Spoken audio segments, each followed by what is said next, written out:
Is gentrification a bad thing? Why is it a bad thing? Why does Black people look at it like, oh, they're gentrifying, they're making things too expensive for us to live, when Baltimore is like 75% full of vacant housing? The houses are vacant. Why gentrification? Gentrification, am I saying it right? A bad thing. I think it looks good. I don't like seeing ran down houses and boarded up buildings and abandoned businesses. And But it runs us out though. Gentrification is about hiking up the cost of living and forcing African people onto the streets. but if something is built back better, wouldn't it? And it's an old building that was But up there from it, seven. it's being built back better for who and at whose expense? Urban renewal is nothing but Negro removal. Urban renewal is nothing but Negro removal. Why do you say that? Because all Black people can't. Some Black people can afford it. Some, the operative word, Sister Linda, is some Black people can afford it. Middle class, upper class, and elites. But working class and poverty class Africans cannot afford to live in those neighborhoods. And because we work for white people, they know what our incomes are. So what they do is they engineer the cost of the real estate and the real estate tax, and they make it just high enough where it is beyond our reach of being able to afford it. And that's how they push us out of our neighborhoods. The banks are working along with the developers to remove Blacks. Urban renewal is a code word for Negro removal. Okay, I understand. I do understand. I am from DC and I can't afford to live there, so I do understand. But you asked me what's going on in Let me Baltimore, so get you know. I saw something where they said that they were selling houses. The city has a program in Baltimore where they're selling houses for $1 or something like that, or is that just a scam? it's a scam. It's not flat out, oh, here's $1. No, it's like a whole bunch of things that come along with it. You still have to have a certain amount of credit. You still have to have a certain amount of employment history. You still have to have a certain amount of money sitting in the bank. It's not just here, I have $1. No, it's just like a scammy.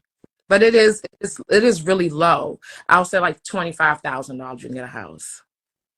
Now, I also heard, I'm a fan You can get a of, fixer upper. You can get a fixer upper. got you, Gervonta Tank Davis. You know who he is, I right? do. Okay, I'm a big fan of Gervonta Tank Davis, as long as he's not bunny hopping. But they said that he was trying to buy back his block. He bought back his block, and somebody set one of the houses on fire or something. Yeah, one I of just the houses caught on fire, but nobody set it on fire. You have to understand, like I said, it's like 75% of vacant homes here in Baltimore, because Baltimore is an import city. Like, we're a harbor town, so there was a lot of factories and everything that was taken out, so Black people couldn't thrive because they was thriving without college degrees. So when they figured out, oh, Black people are buying homes and houses and putting their kids through college without degrees, let's take these factories out of here, like they did Detroit. So because it's a factory town, they took the factories out. You have a whole bunch of vacant homes. This started like in the late 70s and stuff. So you have a lot of vacant homes. So when it gets cold, you have the crackheads and things like that. They go in it, they make little fires in these abandoned homes. They smoke, stay warm and shit. And that's what the fire was from. Nobody like poured gasoline, let's set the block on fire. No, they just happened to be on the block that he bought. There's fires popping all around the city every day. okay. So I just wanted to talk about that. I didn't mean to hit the button, I swear to God, because I was in the dark just listening. I want to say hello to everybody that's here, and I want to wish everybody a happy new year. Also, I sent you an inquiry that you have yet to respond to, and that was about 5 days ago. You text me or you sent it as a I texted it. Okay. Yeah. I Okay, text, happen. yeah, Make it happen. yeah, I have monies to spend. Okay, gorgeous. We on it. We on it. Say it again. I said we on it. We gonna take care of it. Absolutely. Thank you so much for the information you give the community. I see you all over. I see you trending. I'm so proud of you. Finally, they're listening to you. And I just want to say I'm here for it. Appreciate you, gorgeous. We gonna talk soon. Happy 2024. You too, babe. All right, Sister Linda. Be blessed, gorgeous. Yes, sir. Hey, How we doing? I'm good. How are you? When Happy we Kwanzaa, same to you, gorgeous. Where you based at in the world? Los Angeles, California. I'm in Phoenix, Arizona right now. All right, we right next door. Yes, ma'am. And I will be in Sacramento on the 18th of January, in Antioch on the 19th of January, in Oakland on the 20th of January. Okay, that was gonna be my question, when you were coming to Cali, but you know, Northern and Southern California are two different states, and my Yes, ma'am. You ain't lying. Night and day. Night and day. so I just wanted to get on here to kind of, that was the question. When are you coming to LA? And also, do you know what's going on out here with our own gentrification issues and just the homelessness? How bad is the homelessness in Los Angeles for African people? How bad is the gentrification?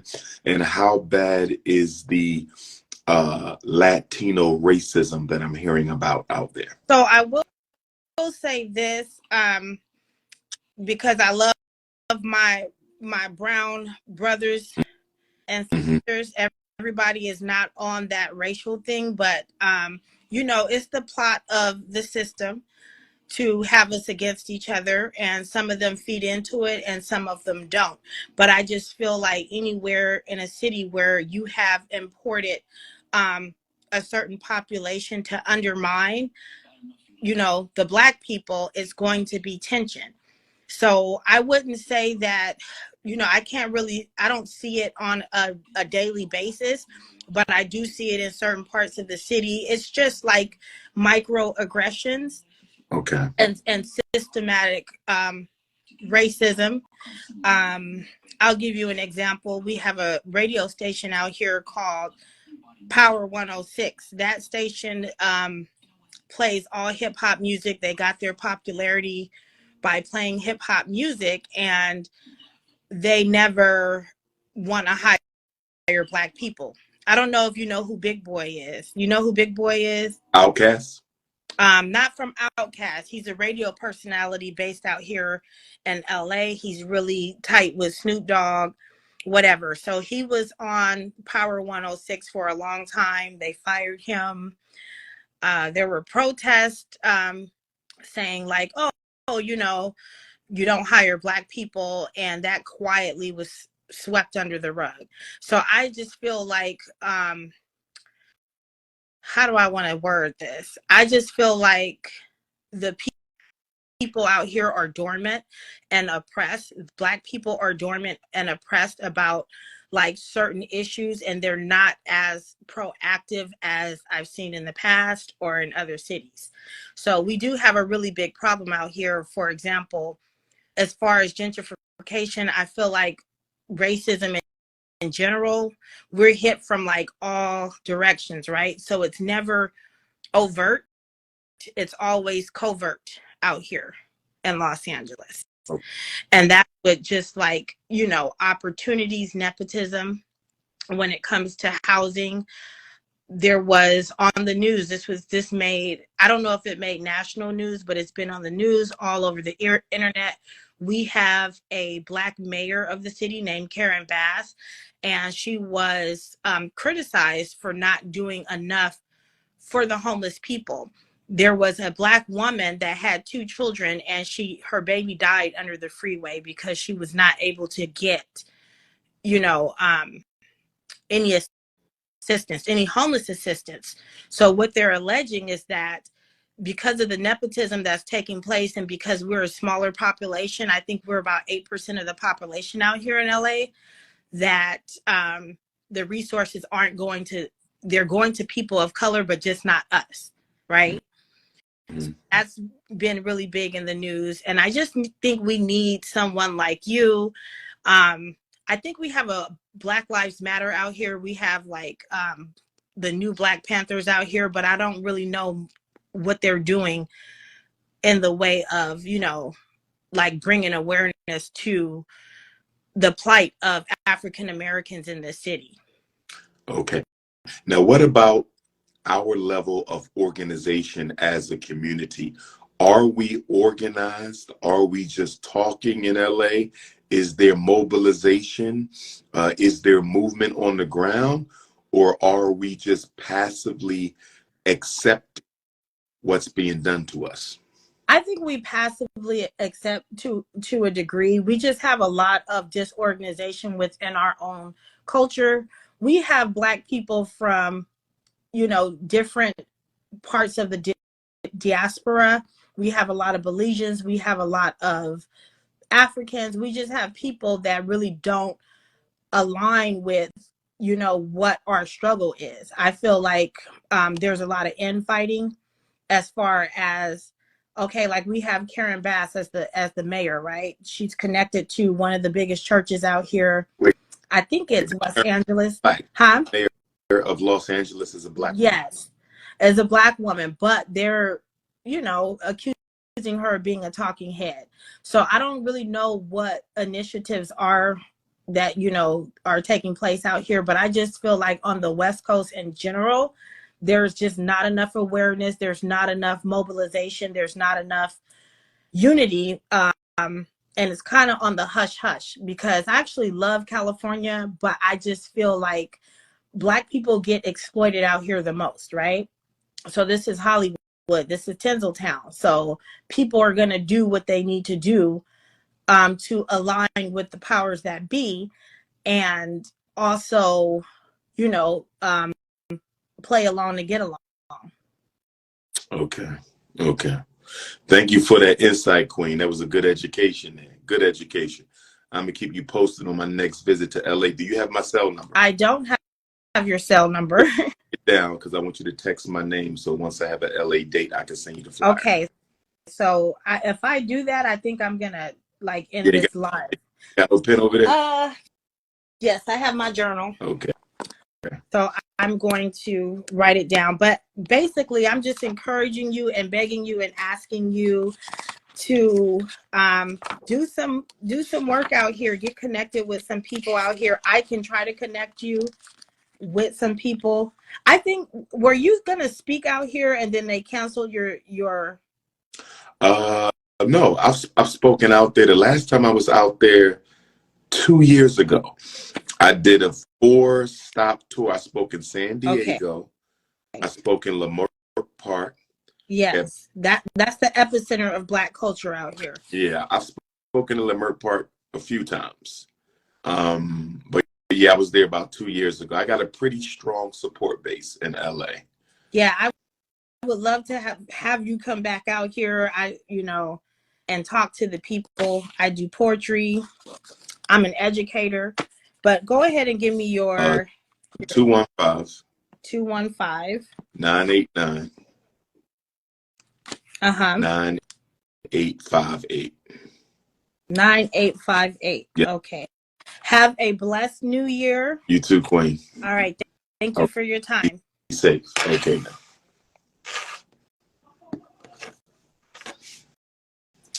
Who tapping in? We want to know what's going on in your city.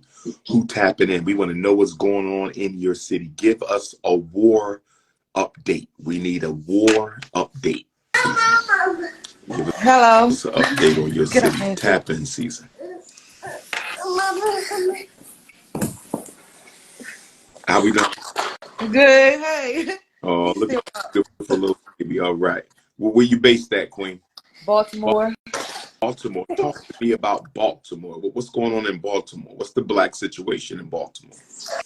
I think a lot of kids here are a little lost. They probably need some type of like organization, stuff like that. They ready for war, but they need like a lot of organization in Baltimore. Like it's crazy here.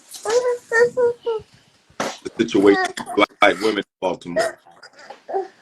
Men hate us. I don't know. A lot of men Right? hate us. I don't know why. Why you say the brothers in Baltimore hate the sisters? Because they say it, they show it. Not just dating outside of not just them dating other women or whatever. It's the stuff that they say. They tell us. They say it. They come out straight out and say it. They tired of black women. We talk too much. We don't know how to shut the F up. Stuff like that. So. How do you think we can make that better? I don't know. I don't know. That's what I want to know. I don't know. I mean, I don't have any black men saying like they hate me personally. I'm just saying like I hear it a lot. I feel you. I feel you. I feel you. What's the system in Baltimore? Public schools. Public school. Well, right now I'm moving back to Anne Arundel County, but Baltimore is not good because my daughter, she's in Baltimore County right now.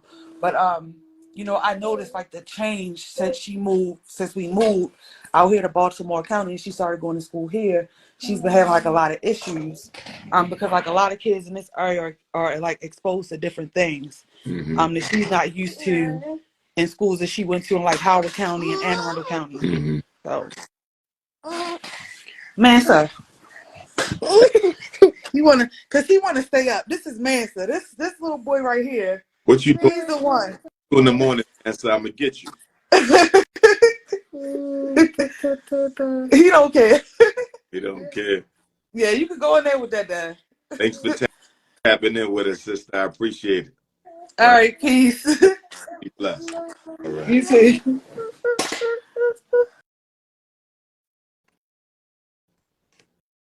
Tap in season. Who tapping in with a Black City report? Who tapping in with a Black City report? Who tapping in with a Black City report?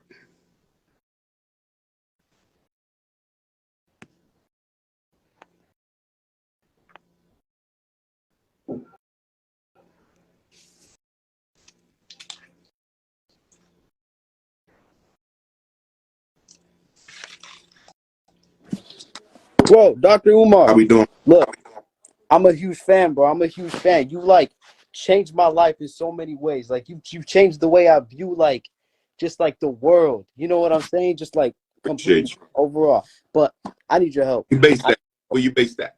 You said what? Where you based that? Oh, I live in Washington. Washington State or Washington D.C.? Washington State. I live in Bremerton. It's pretty. How far is it from Seattle? From Seattle, it's like an hour, like a quick little like ferry ride. Okay. What's Yeah. going on here without I people? just need your help. I need your help. Look, I got a friend. He's black. He's like tall, 6'2", but bro, he's stuck on white women. And I be trying to tell him, like, bro, white women ain't the move. You know what I'm saying? It's like it's black queens forever, snow bunnies never. But he don't want to listen. And like I just need your help. Like, what do I tell him? What do I do? How do I fix this? You might can't save him, brother. You might have to release him to the Snow Bunny Brigade. For real, is he too far gone? It all depends. If he don't want to come back home, then we got to let him go. Damn. I don't know. It's like I want to save him. That's the thing, cause like this is like one of my best friends. You know, this is my dog, but he don't listen. He don't listen. You know what I'm saying? Well, I hope he wake up soon before they catch him in the Me Too. He don't want to catch no Me Too. What's the Me Too? What does that mean? It was when they set you up for sex abuse allegations and all kind of stuff like that. But I'm saying, bro, and like if he falls into that trap, it's like I don't know what to do. Cause like I warned him, you know what I'm saying? But I don't know. He's a bunny hopper. And like I don't know what to do. It's like cause like this is my dog. We've been friends about like 10 years, but he's just stuck on these white women. Oh, he might overcome it. But you can't save him though. If he don't want to be saved, you're not gonna be able to save him, King. You might got to release him to the Snow Bunnies. Got you, bro. Oh my God. I don't know. I've been like, I don't know where it all started. I don't know where it went wrong. Cause we was like this, you know, we was both like that on that black woman grind. And then he would just like, I don't know. He just switched up on me. You know what I'm saying? Like me, I feel, I've never liked a white woman in my life. Actually, I used to, but like I said, you saved me. You made me like just change the way I think, my entire mindset. And I thank you a lot for that, Dr. Umar, really. no, But I don't know what to tell my friend. I don't know where he switched up. I think it was like maybe 9th, 10th grade, but he just hasn't been the same since. wow. I hope he come out of it, but if he don't, brother, we might got to free him up. What else is going on with our people out there where you at in Washington? What's the challenges for us? What's the challenges for the young black males? Honestly, I mean, at least from what I've seen, it's not like too crazy out in Bremerton. You know what I'm saying? It's more of a mix. There are like a lot of like fake black men, not fake, but there are like a lot of black men out there who act like thugs. You know what I'm saying? It's like, Mm-hmm. I don't know. They fit themselves into the stereotypes of like white people give us. You know what I'm saying? And it's like, I don't know. As a black man, it just hurts to see that because like a lot of these people ain't like that. You know what I'm saying? It's like just a lot of fake thugs out there. I feel you. I feel you. I And feel it's you. like, I mean, I'm really young, so I haven't seen anything too crazy. But like, you know, I don't I know. got you, man. Thanks for tapping in, young brother. Be safe out there. Hey, Hope to meet you. I got you. Hey, thank you, Dr. Umar. I'm gonna try and save my friend from the trap. All right, Yes, sir. Yes, sir. Black Queens forever. Black Queens forever, Snow Bunnies Yes, never. sir. All right, God. All right, I'll talk to you later. One love. I got to get back out to Portland and what Seattle. Where my Seattle Africans? It's time for me to come back to Seattle. With my Seattle Africans. We doing Black City check-in. Who next? Who checking in? We checking in where we at. Who going live to check in? Tap in, tap in, tap in.